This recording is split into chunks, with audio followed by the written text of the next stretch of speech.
अहम खबरों के साथ मैं हूं शहजाद खान और मैं हूं आसफा जहरा। शामिल करेंगे अब तक हेडलाइंस।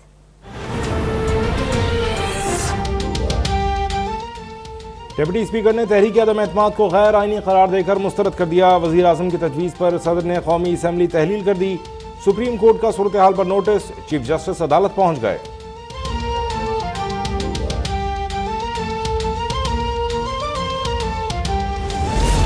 और ओपोजिशन को समझ नहीं आ रही इनके साथ क्या हो रहा है। वजीर आज़म इमरान खान की पार्टी रहनुमाओं से गुफ्तगू, कहा नेशनल सिक्योरिटी कमेटी ने वाज़ेह तौर पर कहा खत में बैरूनी साजिश है। नून लीग, पीपल्स पार्टी, JUI, ये सारा जो चू का मुरब्बा बना था, ये क्या चाहता था? ये चाहता था कि हुकूमत जो है वो जाए। हुकूमत चली गई है। अब आप अदालत में गए हैं कि नहीं, हुकूमत को बहाल करें, हम फिर जो है वो इनको भेज सकें। इतने मसलन आप देखिए कि इनके दिमाग जो है वो मेरा ख्याल है अखरोट से भी छोटे इनके दिमाग हैं। आप कोई सियासी जमात जब भागना ही शुरू कर देगी इलेक्शन से, तो क्या पता चलेगा कि उनकी हैसियत नहीं है इलेक्शन में जाने की। हम इमरान खान की क़यादत में तहरीक इंसाफ चैलेंज कर रही है आपको, 90 दिनों के अंदर इलेक्शन होना है, आइए इलेक्शन में चले। ये जो आप टेक्निकल जस्टिस के चक्कर में पड़े हुए हैं, कभी इधर चले जाओ, कभी उधर चले जाओ, कभी फलां, ये फैसले नहीं हो सकते। और इंशाअल्लाह ताला पाकिस्तान के तख्त का फैसला पाकिस्तान के 22 करोड़ लोगों ने करना है। किसी ने बाहर मुल्क के दारुल खिलाफे में बैठ के साजिश के ज़रिए पाकिस्तान के तख्त नहीं छीना जा सकता।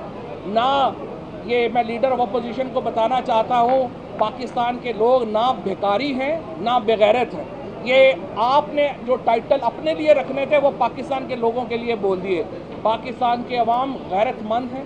पाकिस्तान की कौम वो कौम है जो खुद मुख्तार है। और जो इमरान खान कहता है हमें इज़्ज़त दो, पाकिस्तान की कौम को इज़्ज़त दो, ये वो बयानिया है जिसके साथ आज पूरी कौम खड़ी है। और अगर किसी को चैलेंज करना है इस बयानिए को, उसे अवाम के पास जाना होगा, वोट लेके इस्लामाबाद का तख्त मिलेगा, इधर उधर से टेक्निकल जस्टिस से नहीं मिलेगा। और ये जो लोग आपने ख़रीद के खड़े कर दिए हैं, फलाना भी खड़ा हो गया, फलाना भी खड़ा हो गया, आज मैं मीडिया से दरख्वास्त करूँगा उन लोगों के चेहरे ज़रूर दिखाएं जो छोड़ के गए थे। धोबी के कुत्ते ना घर के ना घाट के। शुक्रिया। क्या जरूरत पड़ी? कप्तान फिर डटा रहता है। सवाल सुन ले चोर साहब, कप्तान डटा रहता है, कप्तान को डटे हुए हैं भाई। कप्तान को क्या जरूरत पड़ी कि कप्तान ने असम्बलियां तहलील की? तो इसीलिए ना आवाम के पास जाने के लिए, आवाम के पास आपने असम्बलियां तहलील के नेतृत्व को क्यों दिया? आपने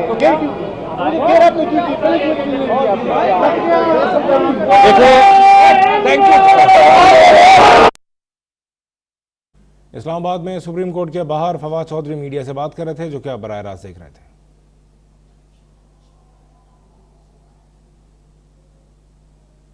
पता हुई है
इस्लामाबाद में तहरीक इंसाफ के रहनुमा फवाद चौधरी और फैसल जावेद मीडिया से बात कर रहे थे, जो कि आप बराह रास्त देख रहे थे।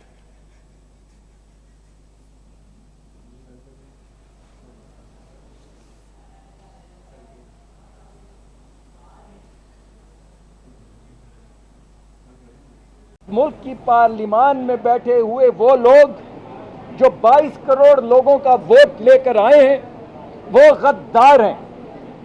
वो लोग जो पार्लियामान में वो ख्वाब जो वोट की शक्ल में आपने उनके हवाले किए हैं, उसकी तर्जुमानी करते हैं।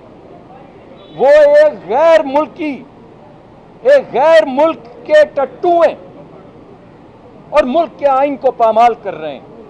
तो हमारी ये इस्तदा है कि अदालत इनसे कहे कि वो आए और सबूत फराहम करें, वो बताएं कि कहां पे वो लिखा है। आपने देखा तमाम वुज़रा को, असद उमर साहब को, एक दो और असहाब को, ये चौधरी साहब को जो तशरीफ लाए और उन्होंने कहा इसमें तो कोई शक नहीं ना कि ये तीन का टोला या मियां नवाज शरीफ ये इस साजिश में मुलव्वस।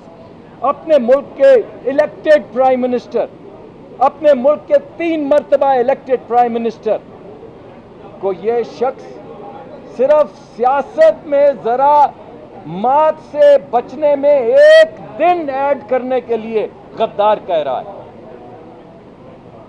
जो अपने आप को, अपने जानने वालों को, अपने साथ काम करने वालों को गद्दार जाने, वो रियासत मदीना बनाएगा। ये थी रियासत मदीना। मैं बार बार आपके सामने रियासत मदीना लाता हूं। कभी वो रियासत मदीना, कभी वो तुर्की का रेवोल्यूशन, कभी वो ईरान का इनकलाब, कभी वो चीन से उड़ती हुई आंधी। क्या क्या झांसा आप देंगे? आपने लोगों के मुंह से उनकी रोटी छीन ली। आप खुददारी की बात करते हैं, आपने गरीब मां की खुददारी छीन ली। आपने कहा इस मुल्क में इंसाफ होगा, आपने आइन पामाल कर दिया। आपने कहा हम इस मुल्क को खुददार बनाएंगे, आपने लोगों को भीख मांगने पे मजबूर कर दिया।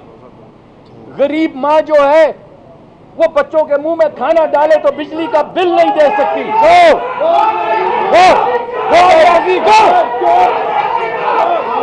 अगर बिजली का बिल दे, अगर वो नहीं, नारे मत मारें, किसी के खिलाफ नारे मत मारें, मगर ये जान लें कि अगर आप माँ बाप की दवा लाएंगे तो बच्चों को खाना नहीं खिला पाएंगे। बच्चों को खाना खिलाएंगे तो उनकी फीस नहीं दे सकेंगे। कौन का जज्बात बताइए ना जरा। मैं आपको सिर्फ ये कहना चाहता हूं कि अदालत ने सबको नोटिस कर दिया है। कल ये आए और अदालत में बताएं कि कौन वफादार है और कौन गद्दार। इस मुल्क को तरक्की की राह पे लगाने वाले तो हुए गद्दार और लोगों के मुंह से नवाला छीनने वाले वफादार। इस मुल्क के आइन की हिफाजत करने वाले गद्दार और इस मुल्क के आइन को पामाल करने वाले वफादार। वाह साहब वाह, इंशाअल्लाह हमें यहाँ से इंसाफ मिलेगा। मैं सिर्फ एक टेक्निकल पॉइंट आपको बताना चाहता हूँ। अभी अदालत में जब जज साहब तशरीफ़ लाए, जज साहबान तशरीफ़ लाए, तो उन्होंने दो जुमले कहे। उन्होंने कहा कि अभी तक हमारे इल्म के मुताबिक ना कोई हियरिंग हुई है जो इल्ज़ामात लगाए गए हैं और ना ही कोई इंक्वायरी हुई है।